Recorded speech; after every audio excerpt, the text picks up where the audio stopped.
स्वागत है आप सभी का दिव्यांश एजुकेशन पॉइंट में। तो मेरा नाम है दिव्यांश श्रीवास्तव और मैं आज पढ़ाने वाला हूँ आपको डायमेंशन के बारे में और बेसिस के बारे में। सबसे पहले कुछ मोटिव वाला ज्ञान हो जाए कि आखिर डायमेंशन और ये बेसिस जो है किस से रिलेटेड है। तो बेसिकली हम क्या करते हैं, सबसे पहले बेसिस को समझते हैं कि बेसिस क्या होता है। तो बेसिस एक तरीके से कि एक स्ट्रक्चर डिस्क्राइब करता है, ठीक है। चलिए शुरू करते हैं। बस ये इंट्रोडक्टरी क्लास है। इसके बाद मैं आपको लीनियर कॉम्बिनेशन और साथ ही साथ स्पेंड वगैरह के बारे में डिस्कस करूंगा। सो फोकस करते हैं बेसिस पे। तो बेसिस आपका क्या है कि बेसिस एक मतलब वेक्टर स्पेस जो होता है, ये क्या करता है, that spans the entire vector space and is linearly independent. It provides a way to describe all other vectors in the vector space using linear combination. Okay, मतलब ये क्या करता है कि एक स्पेस को डिस्क्राइब करता है by the help of linear independent, ठीक है। और साथ ही साथ ये प्रोवाइड करता है, डिस्क्राइब करता है वेक्टर स्पेस, यूज करता है लीनियर कॉम्बिनेशन के लिए, बेसिस वेक्टर के लिए। इसके स्टडी के लिए हम ये कोशिश करते हैं कि ये इससे क्या पता चल जाए, स्ट्रक्चर पता चल जाए और जो वेक्टर का रिप्रेजेंटेशन है उसके बारे में हम समझ लें। सो ये बेसिकली ये बेसिस का इंट्रो है, ठीक है। इसी के बाद हम पढ़ते हैं कुछ स्पैनिंग एंड लीनियर इंडिपेंडेंस के बारे में। तो ये जो कॉन्सेप्ट है आपका स्पैनिंग और लीनियर इंडिपेंडेंस, दरअसल ये कॉन्सेप्ट जो होता है ये हेल्प करता है कि हम कैसे आइडिया को, स्पैनिंग के आइडिया को समझें लीनियर इंडिपेंडेंस वेक्टर स्पेस का, ठीक है। So a set of vector space if every vector in the vector space can be expressed as linear combination a vector space in this set. Linear independence refers to set of vectors where none of vectors can be written as a linear combination of the others. Understanding this concept is crucial for solving system of linear equation और studying linear transformation। मतलब linear transformation और linear Spain को समझने के लिए इस concept का होना जरूरी है, ठीक है। और ये रिलेशनशिप बताता है कि कैसे रिलेशनशिप करते हैं वेक्टर्स के बीच में। तो ये स्पेनिंग और लिनियर कॉम्बिनेशन में इसको डिस्कस करेंगे। फिर डायमेंशन है। तो डायमेंशन बेसिकली क्या होता है कि एक डिफाइन करता है बेसिस ऑफ स्पेस, ठीक है। The dimension of vector space is number of vectors in any basis of the space. मतलब बेसिस में कितने नंबर्स ऑफ वेक्टर होते हैं उसके बारे में डायमेंशन बताता है। और it provides a measure of size. और ये क्या बताता है, कॉम्प्लेक्सिटी ऑफ वेक्टर स्पेस। मतलब वेक्टर स्पेस का ये साइज बताएगा और कॉम्प्लेक्सिटी बताएगा कितना कॉम्प्लेक्स है और कैसा उसका स्ट्रक्चर है। So by studying of dimension, we can classify vector space and compare their sizes. The dimension also determine the maximum number of linearly independent vectors that can exist in vector space, ठीक है। तो ये क्या करता है, एक तरीके से जो डायमेंशन होता है वो वेक्टर स्पेस का साइज बताएगा, कॉम्प्लेक्सिटी बताएगा कितना कॉम्प्लेक्स है और क्या है। और इसकी सहायता से हम maximum number of linearly independent vectors के बारे में हम पता कर पाते हैं कितने नंबर के इसमें लिनियरली इंडिपेंडेंट वेक्टर्स एग्जिस्ट करते हैं। सो डायमेंशन से ये पता चलता है। फिर आता है कोऑर्डिनेट सिस्टम। तो कोऑर्डिनेट सिस्टम आप पहले से समझते हुए आते हैं कि कोऑर्डिनेट सिस्टम में इस वेक्टर स्पेस के लिए देखें तो by choosing a basis we can assign unique coordinates to each vectors in a space. That enables us to perform calculation, solving problems and analyze vector transformation by using coordinate representation. तो coordinate representation से हम analyse करते हैं vector transformation के बारे में और calculation के बारे में। मतलब कैसे किस टाइप के स्पेस है उसे कैलकुलेट कैलकुलेट करते हैं और कुछ प्रॉब्लम को सॉल्व करते हैं। एप्लीकेशन क्या क्या है इसका, तो बेसिस और डायमेंशन का एप्लीकेशन होता है, वेरियस एरिया होता है मैथमेटिक्स में। जैसे कि फिजिक्स में भी इसका यूज होता है, कंप्यूटर ग्राफिक्स में यूज होता है, ऑप्टिमाइजेशन में होता है और डाटा एनालिसिस में इसका यूज किया जाता है, ठीक है। इसका एप्लीकेशन का ये क्या करता है, एक पावरफुल टूल होता है प्रॉब्लम सॉल्विंग के लिए। किस टाइप के प्रॉब्लम, मतलब कुछ ऑप्टिमाइजेशन प्रॉब्लम हो गया, चाहे स्टडिंग लीनियर सिस्टम के बारे में इसका रोल निभाता है, और एनालाइज ज्योमेट्रिक स्ट्रक्चर और भी बहुत सारे चीज। तो ये सिंपल इंट्रो था basis spanning, linear independence, dimension, coordinate system और एप्लीकेशन। बढ़ते हैं अपने टॉपिक की तरफ। अपना टॉपिक है आज का, जस्ट ये इंट्रो था कि बेसिस और डायमेंशन हम क्यों पढ़ते हैं, ठीक है। तो क्यों पढ़ते हैं उसके बारे में पता चल गया। तो अभी जस्ट एक टॉपिक है, शुरू करना होगा। ये टॉपिक आपका शुरू होगा लीनियर कॉम्बिनेशन से। यस।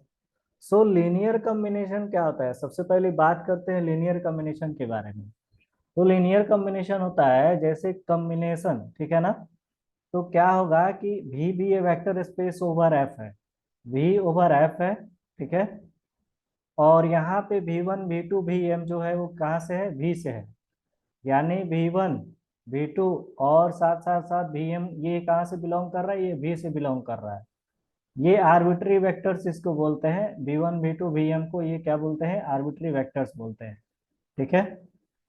अगर मैं इनका लीनियर कॉम्बिनेशन लूँ वेक्टर्स का, तो लीनियर कॉम्बिनेशन शो करना होता है वी के लिए V one V two V three in V में, ठीक है। ऐसे हम पहुंच सकते हैं वी एम तक जा सकते हैं, ठीक है। Is a vector of the form, ये फॉर्म कैसा हो जाएगा, तो ये फॉर्म हो जाएगा A one B one plus A two B to.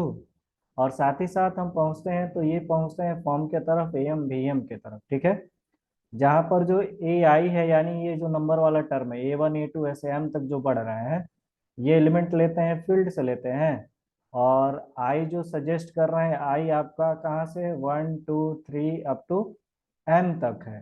तो ये आपका जो कॉम्बिनेशन बन रहा है इसको बोलते हैं लीनियर कॉम्बिनेशन, ठीक है। तो लीनियर कॉम्बिनेशन क्लियर हो गया होगा। लीनियर कॉम्बिनेशन के बाद एक टॉपिक है आपका लीनियर स्पेन्स और स्पेनिंग सेट और जनरेटिंग सेट, ठीक है। सो लीनियर स्पेन और स्पेनिंग सेट और जनरेटिंग सेट क्या होता है, इसके बारे में डिस्कस करने वाला हूँ। So linear space of non empty subset S of vector space B over F. Linear span किसका है, नॉन इम्पिटी सबसेट है एस का, ठीक है। और वेक्टर है जो भी ओवर एफ है। इसको डिफाइन करते हैं as set of consisting of all linear combination of element of S. मतलब सारे के सारे जो लीनियर कॉम्बिनेशन के सेट होंगे उसमें अगर वेक्टर सबसेट में होंगे, तो सारे के सारे एलिमेंट को हम कैसे डिनोट करते हैं, डिनोट करते हैं एल एस से डिनोट करेंगे, या ऐसे डिनोट करते हैं और आप लिखते हैं डायरेक्ट स्पेन ऑफ एस लिखते हैं। सो ये लीनियर स्पेन और स्पेनिंग सेट और जनरेटिंग सेट का कॉन्सेप्ट है। कुछ इसी के बाद रिजल्ट है, मतलब इससे आप ये समझ लीजिए कि लीनियर स्पेन जो हम पढ़ते हैं वो नॉन एम्प्टी सबसेट के लिए पढ़ते हैं।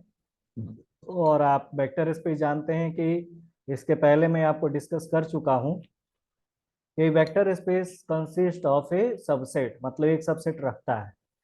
So vector space V over F is defined as a set of consisting of all linear combination of the element of S. सो सारे के सारे लीनियर कॉम्बिनेशन उस एलिमेंट का जिसको डिनोट करते हैं एल एस से और एस से और स्पेन ऑफ एस से। So these are the linear span और स्पेनिंग सेट और जनरेटिंग सेट। ये आपका टॉपिक है लीनियर स्पेन, स्पेनिंग सेट और जनरेटिंग सेट। ये तीनों का तीनों अगर मैं डिफिनीशन बोलूं तो तीनों का तीनों डिफिनीशन एक ही है। सो कुछ रिजल्ट है, रिजल्ट को देख लेते हैं, रिजल्ट के बाद आगे डिस्कस करते हैं। सो रिजल्ट ये है कि सबसे पहले जो V ओवर F है, V ओवर F भी vector space and S subset भी, देन LS इज a सब स्पेस ऑफ V। यानी वेक्टर स्पेस अगर है और कोई एस लिया हुआ है उस वेक्टर स्पेस का, यानी एस जो है सबसेट है भी का, तो अगर हम कोई स्पेन ले रहे हैं, लीनियर स्पेन ले रहे हैं उस सब स्पेस का, सब स्पेस किसका होगा, उस वेक्टर स्पेस का होगा। सो हम उसको कहेंगे सब स्पेस स्पेंड बाई एस और generated by S.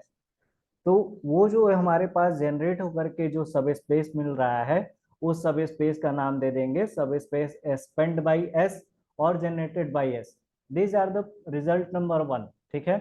Result to है कि अगर एक्स और वाई क्या है, सबसेट है वेक्टर स्पेस का, वेक्टर स्पेस यानी भी का सबसेट है। सो उसका जो यूनियन होगा वो क्या होगा, दोनों का लीनियर स्पेन का सम होगा। सो यहाँ पे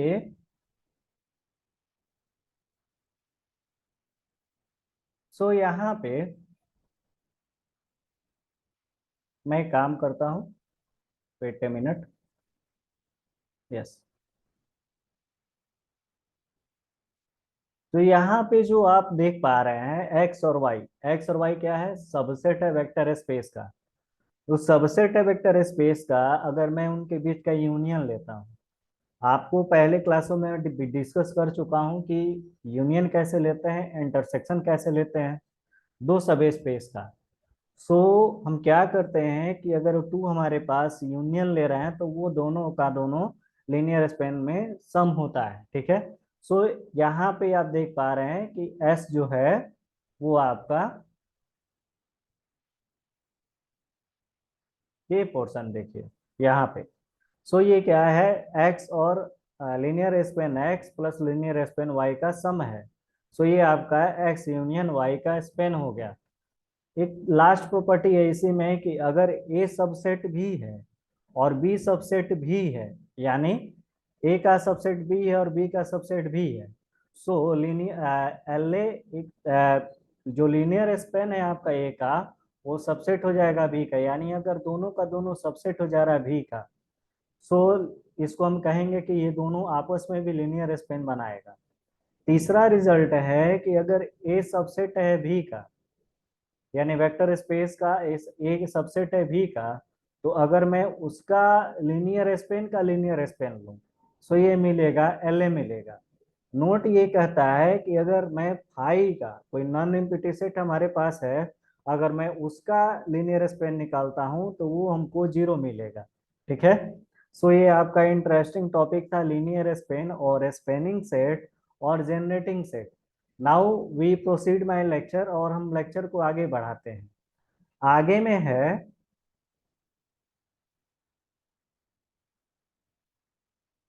लीनियरली डिपेंडेंट के बारे में डिस्कस करने वाला हूँ।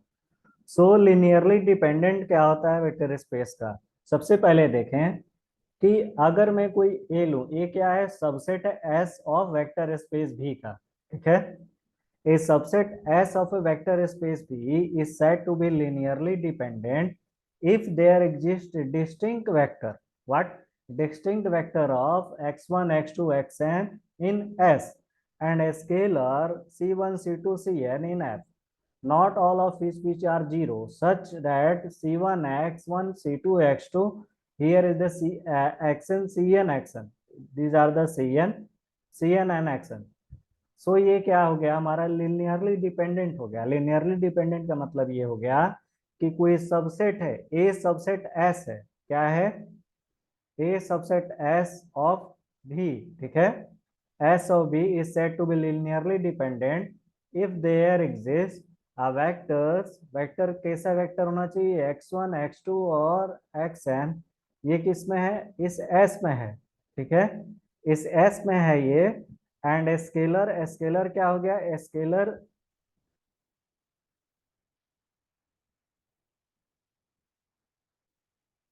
थोड़ी बहुत डिस्टरबेंस थी, थोड़ा सा मिस्टेक हो गया, वेट ए मिनट। जस्ट हम अपने टॉपिक पर आते हैं। जब भी लेक्चर अच्छा होने चलता है तो मतलब डिस्टर्ब हो जाता है।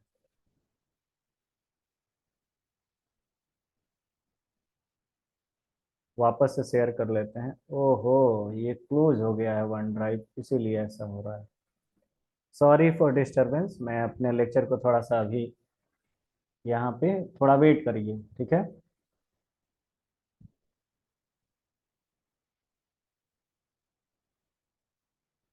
क्या यार, इतना मस्त लेक्चर चल रहा था, बीच में ये टेक्निकल इशू आ गया। चलिए, इसी का तो नाम जिंदगी है। अरे आओगे, टाइम क्यों लगा रहे हो, जल्दी से आ जाओ।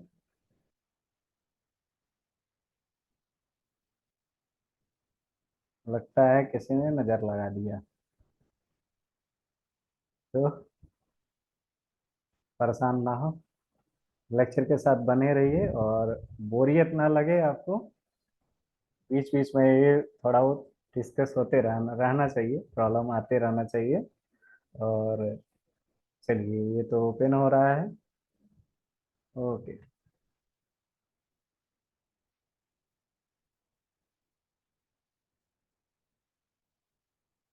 ये ओपन हो रहा है। यस। यस।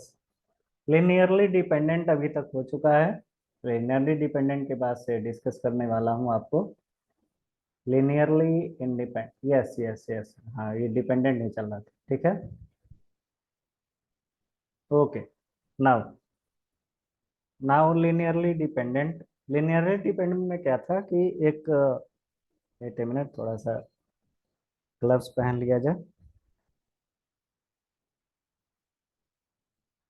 यस। सो लिनियरली डिपेंडेंट क्या होता है कि अगर मैं कोई एल, ये क्या है, कोई ए लूं मैं, मतलब ए क्या है, ए सबसेट है एस का, ठीक है। और एस सबसेट है एस का, किसका है, S of A vector space भी is said to be linearly dependent if there exist क्या, there exist a distinct, there exist a distinct vectors which is x1 x2 up to xn। कहाँ से है, इन S से है। ओहो, क्या दिक्कत है यार तुम्हें। शेयरिंग स्टॉप्ड, विंडो क्लोज्ड, दो दो क्यों ओपन हो गया।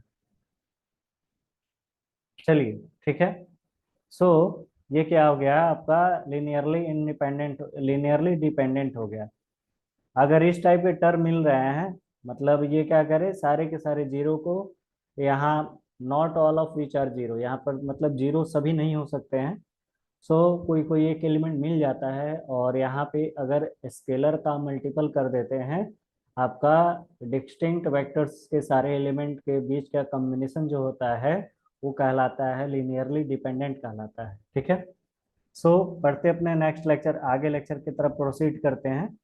आगे हमारा लिनियरली इंडिपेंडेंट, ठीक है। लिनियरली इंडिपेंडेंट क्या होता है, लिनियरली इंडिपेंडेंट को समझते हैं। जैसे लिनियरली इंडिपेंडेंट में कंटेन होना चाहिए कोई भी set, any set containing the vectors x1 x2 xn, मतलब x1 x2 xn टाइप के वेक्टर है, ठीक है। x1 x2 xn टाइप के हमारे पास वेक्टर है, किसके v ओवर f पे है, is said to be linearly independent if it is not linearly dependent। अगर ये linearly dependent नहीं होंगे, सो हम उसको कह देते हैं कि ये किस टाइप के वेक्टर है, linearly independent वेक्टर है। जैसे ये कॉम्बिनेशन हम जो ले रहे थे स्केलर का और वेक्टर्स के मल्टीपल का सम का कॉम्बिनेशन ले रहे थे, सो वो था c1 x1 था, c2 x2 हो गया, और cn xn equal to zero हो गया। जहां पर जो सी आई है वो इक्वल टू जीरो है, for all i equal to zero. So ये आपका है लिनियरली इंडिपेंडेंट है, ठीक है। कुछ प्रॉपर्टी है, प्रॉपर्टी को समझते हैं। प्रॉपर्टी काफी इंपॉर्टेंट होता है लिनियरली इंडिपेंडेंट के लिए। सो प्रॉपर्टी ये कहता है कि any set containing zero vector, मतलब कोई भी सेट के पास ये अगर जीरो वेक्टर वो कंटेन कर रहा है, सपोज दैट कोई वेक्टर लेना भी over F which contain zero, is always linearly dependent. ये किस टाइप का वेक्टर होगा, लिनियरली डिपेंडेंट होगा, ठीक है।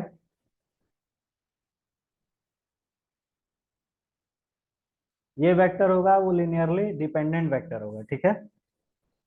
और दूसरा पॉइंट है कि यदि इम्पटी सेट है, empty set is linearly independent. जो इम्पटी सेट होता है वो लिनियरली इंडिपेंडेंट होता है। थर्ड प्रॉपर्टी कहता है कि linearly independent set necessarily contain distinct vector. जो लिनियरली इंडिपेंडेंट सेट है वो जरूरी है कि उसके पास डिस्टिंक्ट वेक्टर हो, तभी तो वो कहलाएगा लिनियरली इंडिपेंडेंट। अगर वो उसके पास अगर डिस्टिंक्ट वेक्टर ही नहीं होंगे तो वो कहाँ से हो पाएगा, केवल कॉम्बिनेशन को लेकर के, मतलब केवल स्केलर को लेकर के थोड़ी बनाएगा इंडिपेंडेंट डिपेंडेंट। साथ में तो डिस्टिंक्ट होने ही चाहिए, डिस्टिंक्ट वेक्टर होने ही चाहिए। फिर है कि यू और भी बिलोंग टू भी है, यानी यू भी कहाँ से है, यू भी बिलोंग टू भी है, और यू नॉट इक्वल टू भी है।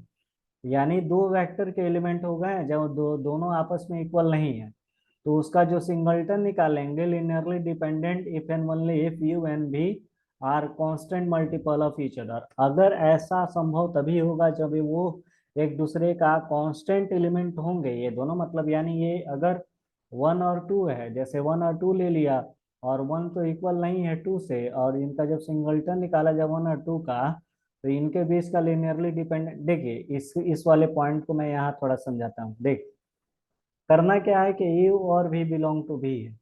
सो यू आपका वन ले लेते हैं, टू आपका भी ले लेते हैं, ये दोनों के दोनों वेक्टर्स हैं।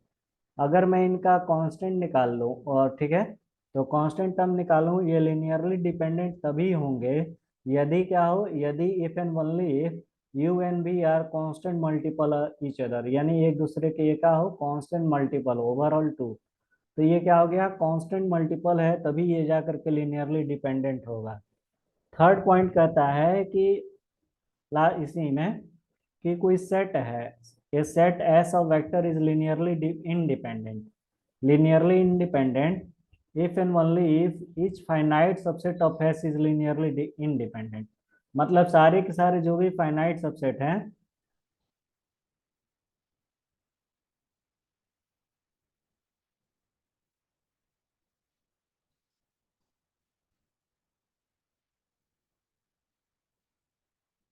ठीक है,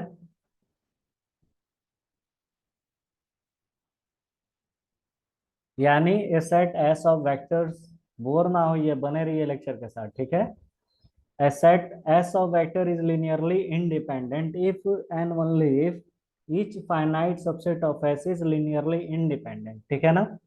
ये आपको बातें समझ में आ रही हैं कि नहीं आ रही हैं? अगर नहीं समझ में आ रही हैं तो आप समझने का प्रयास करें, ठीक है, क्योंकि फोकस आप नहीं दोगे तो चीजें क्लियर नहीं होंगी, ठीक है।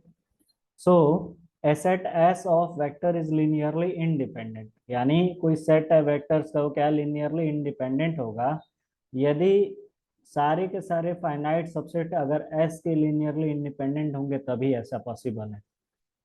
इसके बाद अलग पॉइंट है कि यदि ए वन ए टू एक है, ये सेट हो गए हैं ए वन ए टू के एक के टाइप के एलिमेंट हैं, और ये क्या है, लिनियरली इंडिपेंडेंट सबसेट होंगे एम एन क्रॉस एन का, मतलब एक मैट्रिक्स लेंगे, स्केलर का मैट्रिक्स लेंगे, M N cross N matrix से आपका ओवर एफ पे, तो then A one T A two T A K T जो होगा वो लिनियरली इंडिपेंडेंट होगा। अगर एंट्रीज आपकी स्केलर से है तो जाहिर सी बात है कि वो लिनियरली इंडिपेंडेंट होगा, सबसेट होगा यहाँ पे, सो लिनियरली इंडिपेंडेंट हो जाएगा। फिर ये आपका कि every subset of linearly independent set, every subset of linearly independent independent set is linearly independent. फिर नेक्स्ट वाला पॉइंट है कि any super set of linearly dependent set is linearly dependent. अगर कोई भी सुपर सेट है लिनियरली डिपेंडेंट सेट का, तो वो लिनियरली डिपेंडेंट होगा। फिर नेक्स्ट वाला पॉइंट है कि अगर कोई वेक्टर स्पेस ओवर एफ पे, यानी भी ओवर एफ में जो characteristics not equal to two, दो दो कैरेक्टरिस्टिक्स आपस में इक्वल नहीं होंगे, ऐसा तभी पॉसिबल है यदि मैं एक यू लूं भी लूं, ये क्या है, यू और भी जो है आपके ये डिस्टिंक्ट वेक्टर हो जाएंगे, ठीक है। तो यू और भी अगर डिस्टिंक्ट वेक्टर हो जाएंगे तो उनका सिंगलटन जो है वो लिनियरली इंडिपेंडेंट आता है। इसके पहले वाली प्रॉपर्टी में हम देख चुके हैं ये बात कि क्या पॉसिबल है क्या नहीं है, ठीक है। सो ये क्या होगा, लिनियरली इंडिपेंडेंट होगा, ठीक है, यहाँ पे लिनियरली। इसके बाद ये वाला पोर्शन का पॉइंट यहाँ पे है। So linearly independent if and only if u plus v u minus v is linearly independent. ऊपर वाले में देखा गया है, इसी वाले पॉइंट में देखा गया है कि u और v आपके बिलोंग कर रहे हैं भी से, और दो आपस में इक्वल नहीं है। सेम ऐसे देखें यहाँ पे कि u और v आपके डिस्टिंक्ट वेक्टर होंगे, और u और v आपके लिनियरली इंडिपेंडेंट होंगे, तो दोनों के बीच का अगर मैं एक बार एडिशन करूं और एक बार सब्ट्रैक्शन करूं तो वो जा करके मिलेगा लिनियरली इंडिपेंडेंट। इसी में सेकंड पॉइंट ये है कि u और v और w ये तीन के तीन तीन डिस्टिंक्ट वेक्टर हो जाएंगे, तो तीनों के बीच का अगर मैं एडिशन करूं तो वो भी लिनियरली इंडिपेंडेंट मिलेगा, ठीक है। सो ये सेकंड पॉइंट है, ये first point. Now definition, now again property, a set S of vector is linearly independent, मतलब एक सेट है S का वेक्टर स्पेस का, वो linearly independent है। तो कैसे है? if and only each finite subset of S is linearly independent, मतलब सारे के सारे each finite subset जो भी होंगे उस सेट का, वो क्या होगा? linearly independent होगा, ठीक है ना। आगे वाला प्रॉपर्टी है कि यहाँ पे A set S of vector is linearly independent, यानी एक सेट है वेक्टर स्पेस का, वो क्या है? linearly independent है। तो if and only if each finite subset of S is linearly independent, ठीक है। एक सेट लेते हैं, a set S of vector space V over F का, सॉरी V, एक सेट लेते हैं, ए सेट S है, ठीक है। Vector space is linearly independent if and only if each finite subset of S is linearly independent. Now next property is, a vector space of continuously differentiable function is taken, then any subset of this vector space is linearly independent if Wronskian of the function is non-zero। Wronskian आप निकालते हैं, क्या करते हैं? Wronskian आपका जो function अगर x, y है, सॉरी, और y और y डैश टाइप का फंक्शन है, वेट ए मिनट,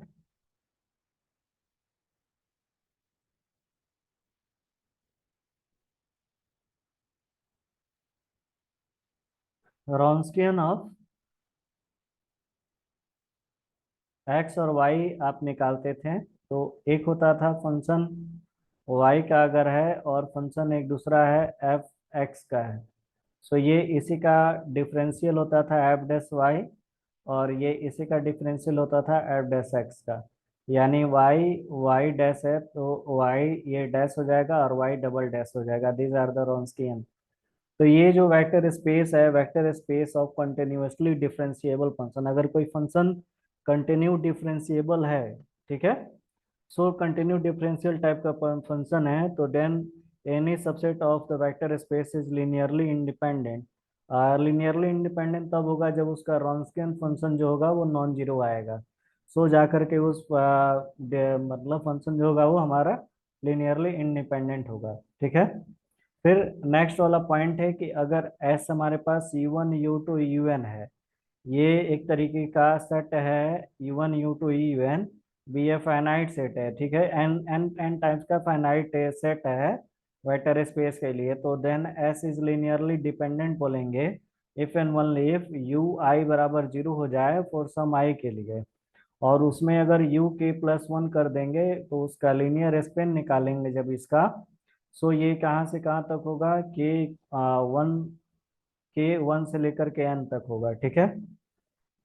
सो ये क्या हो गया? लिनियरली डिपेंडेंट हो जाएगा, ठीक है। तो उसका ये प्रोसेस करना होगा कि अगर कोई सेट हमारे पास है, सेट हमारे पास है U1 टाइप का है, U2 टाइप का है, अप टू UN टाइप का है, ठीक है। ये कैसा सेट है? ये फाइनाइट सेट है। तो फाइनाइट सेट है ऑफ वेक्टर स्पेस का, तो हम कहेंगे कि S जो है हमारा लिनियरली डिपेंडेंट होगा यदि यू आई लिनियरली डिपेंडेंट होगा। कैसे होगा? यदि U I equal to zero हो जाए फॉर सम आई के लिए, और क्या, और यू के प्लस वन का स्पेन जब निकालेंगे तो वो स्पेन से आना चाहिए, जो आपका आएगा वो सारे के सारे U1 U2 उस सारे के सारे सेट का स्पेन निकाल देंगे, तब ऐसा पॉसिबल है। सारे के सारे फॉर सम के विच इज वन के एंड एन, ठीक है। सो ये आपका है सारे के सारे प्रॉपर्टी हो गए। मिलते हैं अपने नेक्स्ट लेक्चर में, जिसमें डिस्कस करेंगे बेसिस के बारे में और डायमेंशन के बारे में। तो बेसिस सबसे पहले देखा गया इस टॉपिक में कि लीनियर कॉम्बिनेशन क्या होता है, और साथ में उससे रिलेटेड कुछ पॉइंट्स पढ़े गए, कुछ प्रॉपर्टी पढ़ा गया। तो मिलते हैं अपने नेक्स्ट लेक्चर में, तब तक के लिए आप मेरे लेक्चर के साथ बने रहिए, बोर ना होइएगा, और अपने अगर आपको अच्छा लगता है तो अपने दोस्तों के बीच में शेयर कर दें। मिलते हैं नेक्स्ट टॉपिक में जो आपका बेसिस और डायमेंशन से रिलेटेड होगा, ठीक है। तब तक के लिए thanks for watching my videos. Like subscribe share कर दें अपने दोस्तों के बीच में।